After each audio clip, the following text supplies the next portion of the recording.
Assalamualaikum warahmatullahi wabarakatuh. Welcome to Azza Kitchen. Nah, ini dia hasilnya kue sagu keju ya. Ini resepnya dari Mbak Tintin Rainer.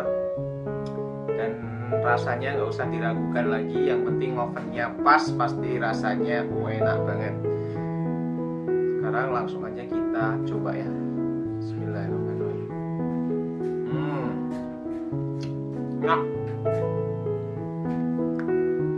Kejunya kalian boleh pakai yang kiloan aja kalau mau dijual, boleh pakai yang kiloan, boleh pakai yang satu batang 17.000 ya, tapi beli yang 2 kiloan itu lebih murah karena 2 kilo itu cuma harganya 2 kilo harganya cuma 120.000 kalau yang merek Kraft Martabak.